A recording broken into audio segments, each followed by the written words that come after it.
का प्रोफाइल के अंदर ये भी बताया गया कि आपने स्लम्स पे जा जा के फूड लोड्स और फूड ड्राइव अलग अलग टाइप के आपने करे हैं, तो इसके पीछे का क्या विजन है? देखिए, मुझे नहीं लगता दान का कोई विजन होना चाहिए। नहीं, मैं बता रहा हूँ ना, इसका विजन मैं बताता हूँ। सोशल मीडिया के अंदर बहुत सारे लोग दिखाते हैं कि हम दिखा रहे हैं और नहीं नहीं, कैमरा चल रहा है। मेरे दिखाई रहे दान, मुझे नहीं लगता दान का कोई विजन है। अगर आप पूछेंगे इसका क्या उद्देश्य है, तो मुझे कोई उसका उद्देश्य नहीं है। और मेरे लिए ये है कि अगर मैं कहीं से, मेरे पास अर्निंग का कोई सोर्स है और मेरे से ज़्यादा इनफ हो रहा है कि मैं जितना खा पा रहा हूँ, मेरा परिवार जितना कंज्यूम कर रहा है, एंड आई हैव इनफ, तो मुझे दान करना चाहिए। और हर व्यक्ति को जिसके पास आप जितना कंज्यूम कर रहे हैं उससे अधिक है, तो वो आपको दान करना चाहिए। क्योंकि ज़्यादा अगर आप स्टॉक करते हैं ना, तो मुझे लगता है कि वो आपको और आपके आने वाली पीढ़ियों को भी ना निकम्मा बना देती है।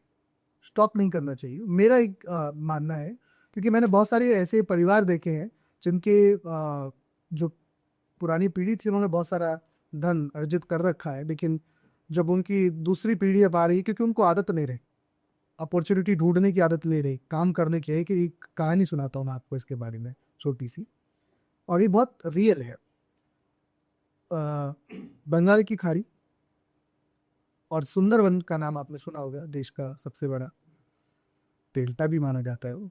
तो वहाँ सुंदरवन में एक की कहानी कि वहाँ जो टाइगर, जब सेव द टाइगर्स करके वो चला था, एक मुहिम चली थी, 1411 बच्चे थे, 2014 या ऐसे कुछ 16 के आसपास, 14 के आसपास की बात है।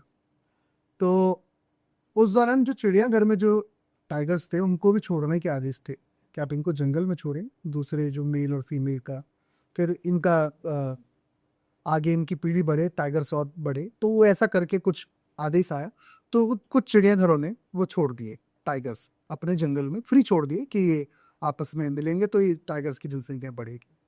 तो उस दौरान, लेकिन जब उनको मोनेटाइज करने के लिए, उन पे नजर रखने के लिए, उनमें जीपीएस वगैरह ट्रैकर जैसे भी उन्होंने किया था, उन पे नजर रख रहे थे वो लोग। तो जब कुछ दिन एक टाइगर की लोकेशन आ रही थी जो कंटिन्यू एक ही जगह थी, वो एक ही जगह आ रही है 3-4 दिन से, तो जो वन विभाग के अधिकारी थे उन्होंने वो प्रेस किया, फिर वहां पहुंचे। तो वहां पहुंचने के बाद देखा कि उस टाइगर का शिकार हो गया। टाइगर को बाकी के दूसरे, टाइगर ने नहीं, शेर ने नहीं, जो दूसरे छोटे जानवर हैं वो टाइगर को मार के खा रहे। अब आप यहां से एक एग्जांपल सेट कीजिए, टाइगर जो पैदा हुआ है शिकार करने के लिए, जिसके सामने अच्छे अच्छे जानवर उसका शिकार कर नहीं सकते, लेकिन उसका शिकार हुआ क्यों? उसका कारण था क्योंकि बचपन से उसको चिड़ियाघर में बंद रखा, पड़ी हुई बोटियां दी गई कि आप लीजिए, खाइए। तो वही जो जनरेशन होती है ना हमारी, जिसको हम पड़ी हुई बोटियां देते हैं कि लाइक आपके बाप ने, आपके दादा ने पहले से अर्जित कर रखा है, आप बस खाइए। लेकिन जिस कभी ऐसा समय आ गया जब आपको उस जंगल में उतरना पड़ेगा जहां धन अर्जित किया जाता है, जहां मेहनत की जाती है, तो आपकी जो कैपेबिलिटी है ना, वो उस टाइगर की तरह हो जाएगी, आप कुछ भी नहीं कर पाएंगे।